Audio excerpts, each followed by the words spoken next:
For today ay magluluto tayo ng sinigang na bangos. Pero alam nyo guys, yung gulay ko ay ito, lettuce. Kasi wala akong gulay kasi dito sa bahay guys, ito lang ang available. So okay na yan siya guys, ako lang naman ang kakain.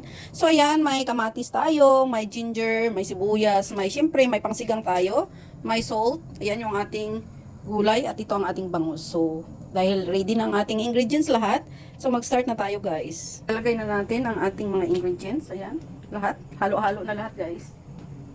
Ayan. Kamatis. At ang ating isda. Lagay na natin. Para hindi na madurog masyado guys yung kamatis natin. Para makain natin yung kamatis. So ayan, lagyan natin ng salt.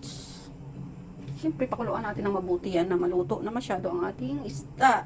So, ayan guys, takpan na muna natin. So, ayan guys, tingnan na natin after 15 minutes. Ayan, ang ating sinigang na bangus. Lagyan ko na yan siya ng pangsigang. Lagyan na natin yung gulay guys. Mabilis lang naman to. Ayan. Lagay na natin ang ating gulay. Kahit ano lang gulay guys, pwedeng pwede.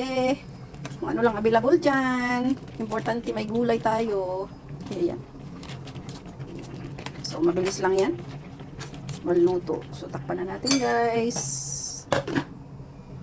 At so, ayan na nga, guys. At ready na ang ating ulam for today. Ayan. Ayan.